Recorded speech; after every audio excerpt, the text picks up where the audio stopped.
మకర రాశి వారికి ఈ వారం అనుకోని సంఘటనలు చోటు చేసుకుంటాయి. ఆదాయం తక్కువగా ఉంటుంది, వ్యయం ఎక్కువగా ఉంటుంది. వ్యయాధిపతి తృతీయాధిపతి గురువు 6 ఉన్నారు. ఆరోగ్యరీత్యా కొన్ని జాగ్రత్తలు తీసుకోవాలి. అదేవిధంగా షష్టమాధిపతి భాగ్యాధిపతి అయిన బుధుడు ద్వితీయంలో ఉన్నారు. వివాహ సంబంధించిన విషయ వ్యవహారాలు ఒక కొలిక్కి దాకా వచ్చి మళ్ళీ వెనక్కి వెళ్ళిపోవడం. అదేవిధంగా ప్రేమ వివాహాలకు సంబంధించిన విషయ వ్యవహారాల్లో జాగ్రత్త వహించడం చెప్పదగినది, లేకపోతే ఇబ్బందులు ఉండే అవకాశం గోచరిస్తోంది. ఏదైనా ఒక నిర్ణయాలు తీసుకునేటప్పుడు పెద్దవాళ్ళ సలహాలు తీసుకుని ముందుకు వెళ్ళాలి. అన్నీ మనకే తెలుసు, అన్నీ మనం ఆలోచించుకుంటాం అనే భావం తడమని వెళ్ళకండి. ప్రతి విషయాన్ని క్షుణ్ణంగా ఆలోచించాలి. ఎవరు మనవాళ్ళు, ఎవరు పరాయవాళ్ళు, ప్రతి ఒక్క ఆలోచన చేసుకున్న తర్వాత ముందుకు వెళ్ళాలి. లేకపోతే ఆరోగ్యరీత్యా ఉద్యోగరీత్యా ఇబ్బందులు ఉండే అవకాశం గోచరిస్తోంది.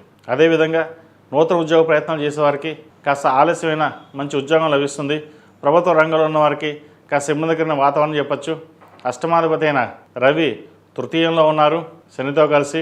దూర ప్రాంత ప్రయాణాల్లో కొన్ని జాగ్రత్తలు తీసుకోవాలి. సహోదరి మధ్య, తల్లిదండ్రుల మధ్య విభేదాలు రాకుండా చూసుకోవడం చెప్పదగిన సూచన. సంతానం సంబంధించిన విషయ వ్యవహారాలు, సంతాన విద్య సంబంధించిన విషయ వ్యవహారాలు చక్కగా ఉన్నాయి. వైద్య వృత్తిలో ఉన్న వారికి, సాఫ్ట్వేర్ రంగంలో ఉన్న వారికి చక్కగా రాణించగలుగుతారు. రియల్ ఎస్టేట్ రంగంలో ఉన్న వారికి కాస్త ఇబ్బందికరమైన వాతావరణం ఉంటుంది. చేదాకా వచ్చిన కాంట్రాక్టులు చేజారిపోతాయి. అదేవిధంగా ప్రభుత్వ రంగంలో ఉన్న వారికి కాస్త గడ్డుకాలం అని చెప్పచ్చు. మీ పైన అధికారుల వల్ల ఇబ్బంది ఉండే అవకాశం గోచరిస్తోంది. స్పెక్యులేషన్స్కి దూరంగా ఉండడం చెప్పదగిన సూచన. ఈ రాశిలో జన్మించిన స్త్రీలకు వృత్తి ఉద్యోగాల పరంగా, వ్యాపార పరంగా చాలా కలుసుబాటుతనంగా ఉంటుంది. వ్యాపార వృద్ధి చక్కగా ఉంటుంది. మీరు చేసే సాంస్కృతిక కార్యక్రమాలు కావచ్చు, సంఘ సేవలు కావచ్చు, పేరుపై ఖాతాలు లభిస్తాయి. నలుగురిలోనూ మీరు చేసే కార్యక్రమాలు ఏవైతే ఉన్నాయో అందరూ మెచ్చుకోలుగా ఉంటుంది. ఏదైనా సరే కష్టపడాలి, మనం ఎవరికి అన్యాయం చేయకూడదు, మన పని మనం చేసుకోవాలనే భావంతో మీరు ఉంటారు.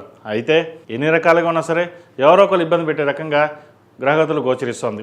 అవన్నీ పట్టించుకోకుండా దైవానుగ్రహం మీద భారం వేసి దేవుడి మీద నమ్ముకుని మీ పని మీరు చేయండి.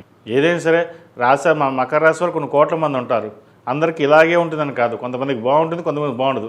ఏదైనా సరే దైవానుగ్రహం తోడుంటే ఎన్నిటినైనా సాధించగలుగుతాం. ఈ రాశి వారికి జన్మరాశి బలంగా ఉంది కాబట్టి ఏదైనా సరే ఒక నిర్ణయం తీసుకునేటప్పుడు సక్రమంగా తీసుకుంటే చక్కని మంచి ఫలితాలు సంప్రాప్తిస్తాయి. ఈ రాశివారు ప్రతిరోజు ప్రతినిత్యం దక్షిణామూర్తి స్తోత్రాన్ని పఠించడం, అదేవిధంగా శని స్తోత్రం పఠించడం చెప్పదగిన సూచన. ప్రతిరోజు ప్రతినిత్యం ఓం నమస్తే ఒత్తులతో నువ్వుల నూనె పోసి దీపారాధన చేయండి, మంచి ఫలితాలు సంప్రాప్తిస్తాయి. ఈ రాశిలో జన్మించిన వారికి కలిసి వచ్చే సంఖ్య 5, కలిసి వచ్చే రంగు లైట్ గ్రీన్.